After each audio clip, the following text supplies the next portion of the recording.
기대해 나에게 주신 하루를 때론 피곤하고 일어나기 싫고 널 깨우는 알람 소리에 짜증도 나겠지만 안녕하세요. 오늘도 부른 말씀 권순민 목사입니다. 쉬지 않고 나를 지키셨네. 오늘을 나에게 주셨네.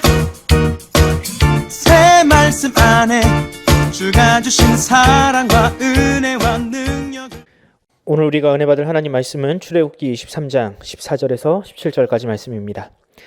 너는 매년 3번 내게 절기를 지킬지니라. 너는 무교병의 절기를 지키라. 내가 내게 명령한 대로 아비벌에 정한 때에 이래 동안 무교병을 먹을지니 이는 그 달에 내가 애굽에서 나왔음이라. 빈손으로 내 앞에 나오지 말지니라. 맥추절을 지키라. 이는 내가 수고하여 밭에 뿌린 것을 첫 열매를 거둠이니라. 수장절을 지키라. 이는 내가 수고하여 이룬 것을 연말에 밭에서부터 거두어 저장함이니라. 내 모든 남자는 매년 3번씩 주 여호와께 보일지니라. 아멘. 오늘 설교 제목은 절기를 통해 만나시는 하나님입니다. 얼마 전에 우리는 추석 명절을 보냈습니다. 뉴스를 보니까 코로나 이후로 가장 많은 사람들이 명절에 움직였다고 하더군요. 그만큼 우리 국민들이 많이 참았고 또 더 이상은 고향에서 백신까지 맞고 기다리시는 이 부모님을 서운하게 할 수 없었던 것 같습니다. 아마 여러분들도 같은 마음으로 이번 명절을 보내셨을 거라 생각합니다. 연세가 있으신 성도들은 손주들을 보고 싶은 마음에 명절을 기다리고 또 오랫동안 부모님을 뵙지 못한 이 자녀들은 그 손주들을 부모님께 보여드리고 싶은 설렘으로 이 명절을 보내셨을 겁니다. 그렇습니다, 여러분. 이 우리나라에서 명절이라는 것은 곧 효도를 의미하는 매우 의미 있는 절기입니다.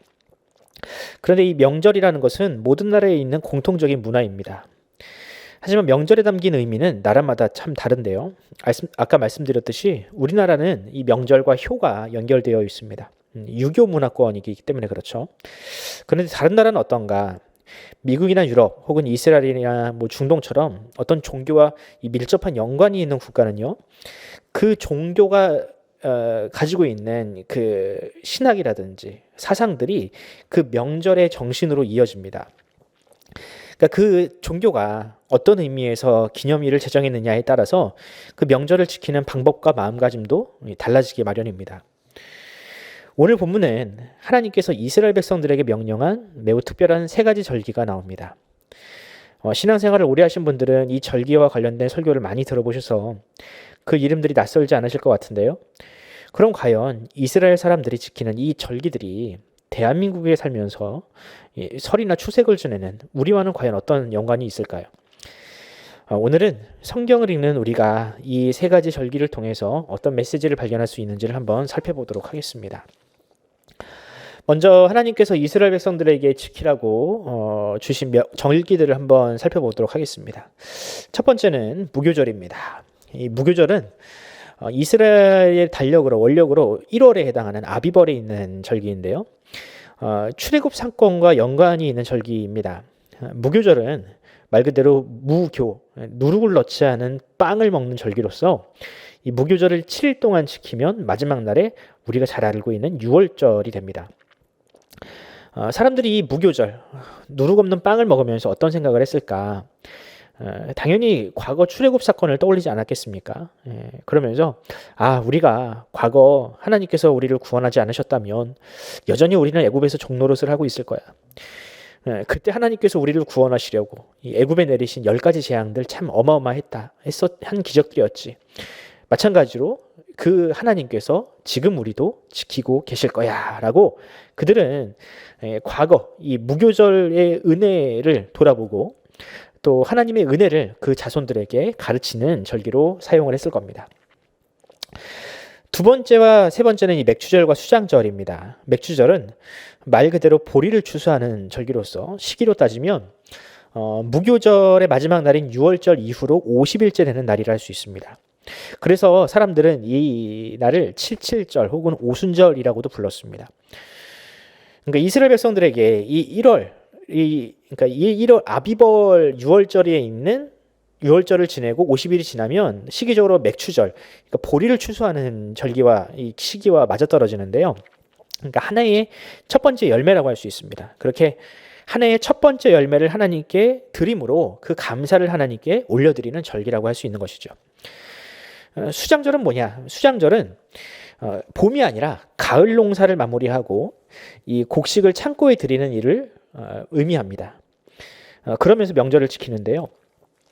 앞서 이 무교절과 맥추절이 시작의 의미가 있다면 이 수장절은 한 해를 마무리하는 한 해의 은혜를 하나님께 감사하는 날로서 우리의 정서로는 추수감사절이라고 이해하면 훨씬 더 좋을 것 같습니다. 그런데 여러분, 이 절기 안에 그 수장절이라는 이 절기 안에 초막절이라는 기간이 있습니다. 이 초막절 안에는 이 중에는 일주일 동안 광야에서 초막을 짓고 살아야 했거든요. 그러니까 이 수장절과 초막절을 지내면서 사람들은 무슨 생각을 했을까? 우리 조상들은 이렇게 40년을 텐트 속에서 살았는데 우리는 지금 이렇게 수장 이제 거둬들인 이 곡물들을 이 창고에 그득그득 저장을 하면서 이렇게 참 풍요롭고 이렇게 안정적으로 살고 있구나. 하나님의 은혜가 참 감사하다. 이런 교육이, 이런 훈련이, 감사가 자연스럽게 일어나지 않았겠습니까? 이처럼 하나님은 이 농경 사회를 살아가는 이스라엘 백성들에게 이 농경 문화와 밀접한 연관이 있는 이 세 가지 절기를 지키게 하심으로 하나님의 은혜를 되새기게 하셨습니다. 그들의 삶 속에서 자연스럽게 감사가 나오고 또 하나님을 만나는, 기억하는 그런 기회로 삼으신 것이죠. 그럼 사실 이 절기들과 우리는 상관이 없습니다. 우리는 농사를 짓는 것도 아니고요. 이스라엘 백성들도 아닙니다. 그렇다면 이 절기들이 우리와 어떤 연관이 있을까? 일단 이 절기들은요, 신약 성경에 기록된 여러 가지 굵직굵직한 사건들과 연관이 있습니다. 예수님은 무교절의 마지막 날인 6월절에 잡는 어린 양으로서 십자가에 위에서 우리를 위하여 죽으셨습니다.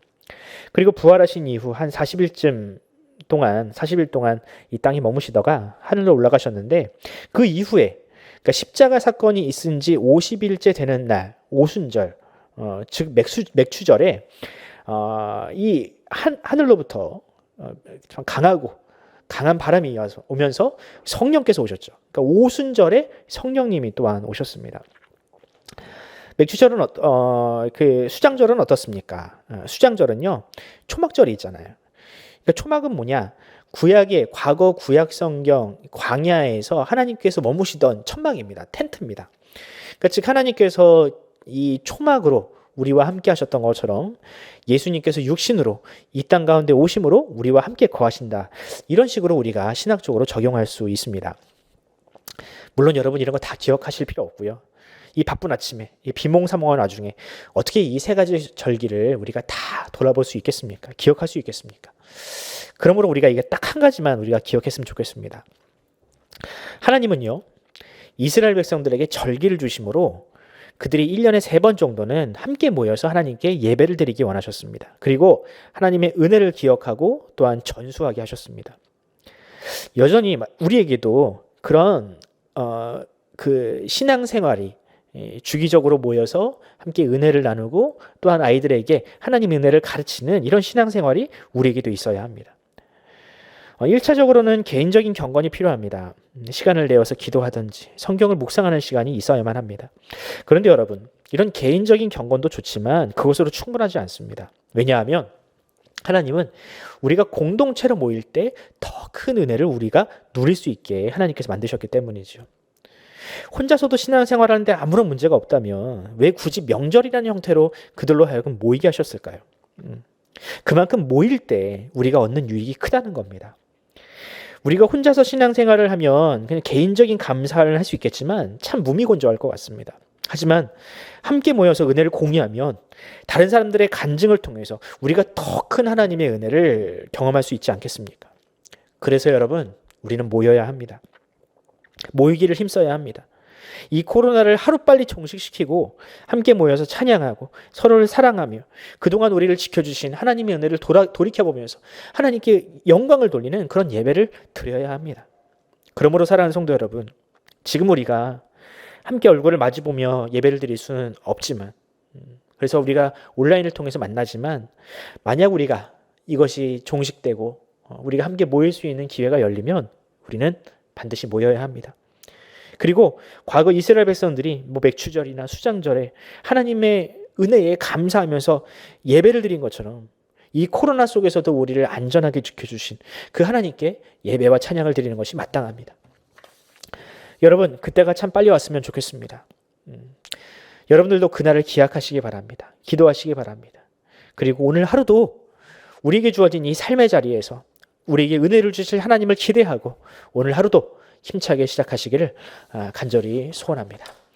기도하겠습니다. 주님 은혜를 감사합니다.